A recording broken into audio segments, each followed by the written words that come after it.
what is it that the screwworm, this fly and the larvae, what is it that the screwworm really does to the animals that it infects? That's an excellent question, Craig. And so to give you a little background here, the New World screwworm, or as it's scientifically known, Cochleomya hominivorax, it was eradicated from the United States back in 1966. So this is a pest that we haven't had to deal with, in the better part of over 50 years.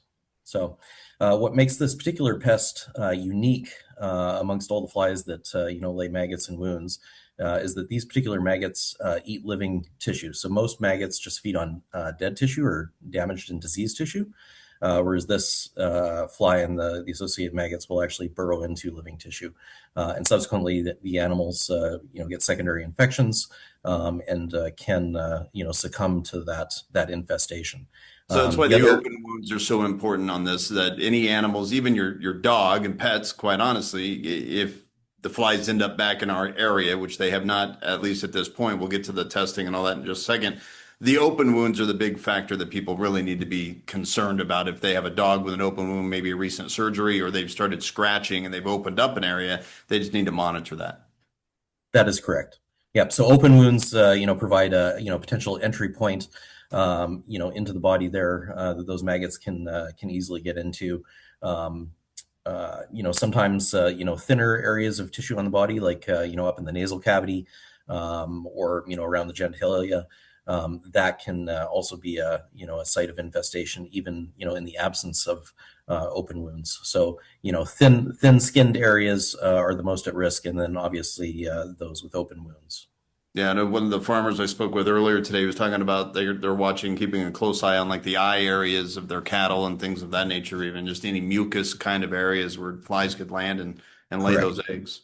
Yep.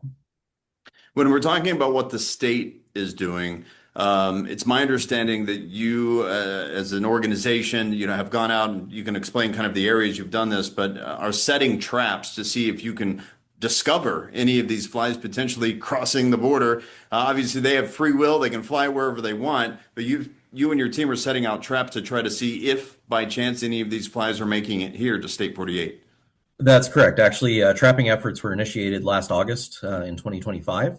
So far, I believe we've completed 73 or 74 rounds of surveillance and submitted upwards of 970 plus flies for further diagnostics, all of which would have come back as negative for New World screwworm. So they've identified other fly species, but not Cochleomya. Um, what does the general public really need to be aware of? Not necessarily concerned, because I think concern might be the wrong word with this particular situation, because again, not wanting to inflate anything. But what did the general public, people at home living their life, we know that for the USDA says, hey, you know what, don't worry about beef.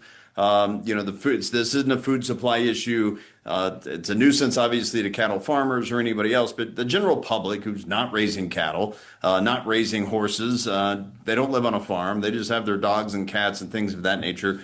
What do people at home really need to know about this? Yeah, that's an excellent question.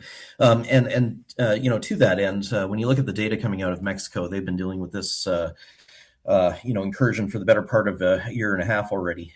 They've had, something like 25,000 cumulative cases.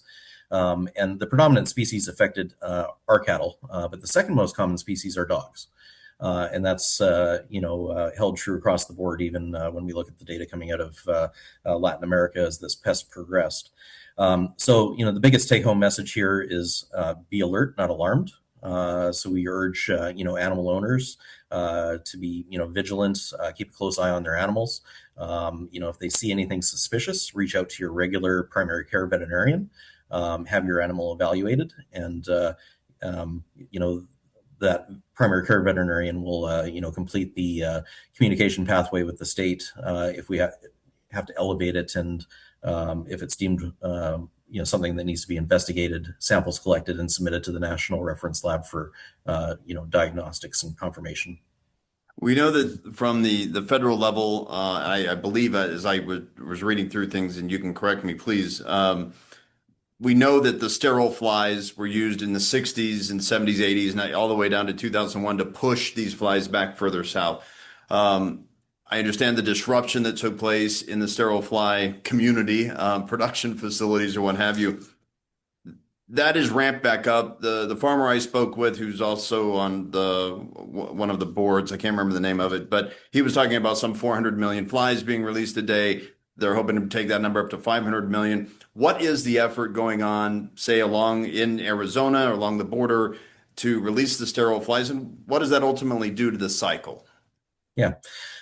So another excellent question. So just to provide some history here, the sterile insect technique, which was employed back in the 60s and which helped us eradicate this pest, it was very ingenious. They basically used the fly's own biology against it, and essentially those female wild type flies, they mate only once with a male. So if you sterilize the male fly and it mates with that wild type female, then any eggs that she lays are not going to develop, right? And so it was a very creative way that they came up with to deal with this pest.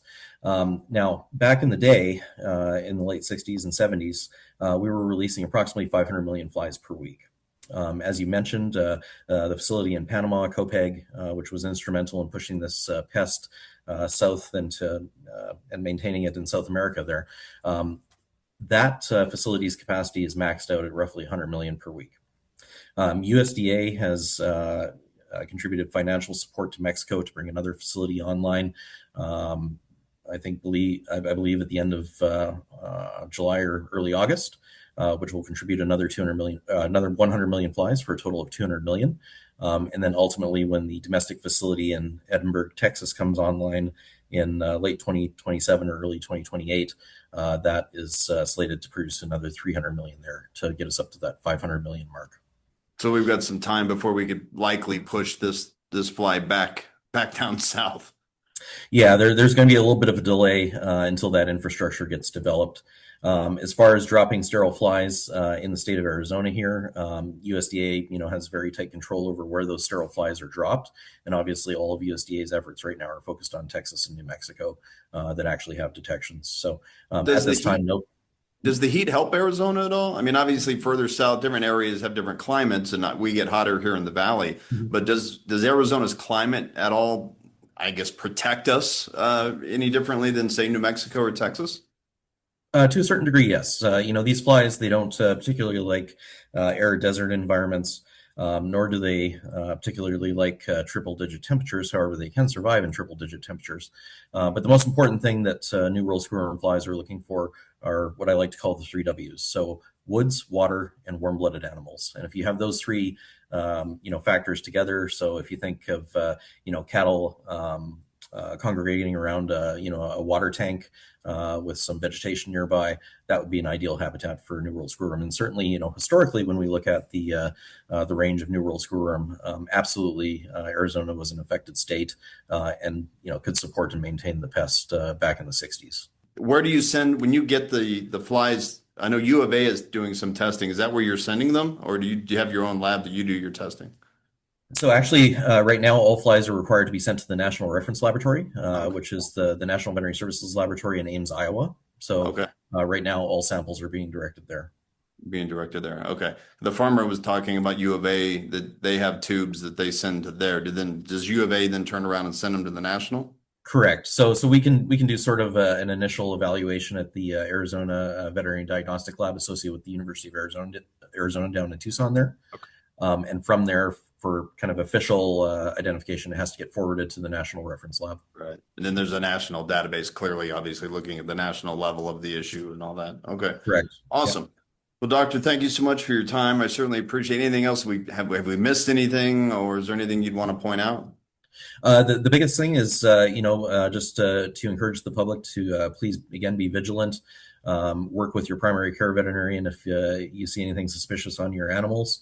And please do report. We're here to work with the public to contain this pest and, ultimately eradicate it. And so if, producers, think that it's better to hide the problem, I can assure you that's not the case. So we're here to work with the public.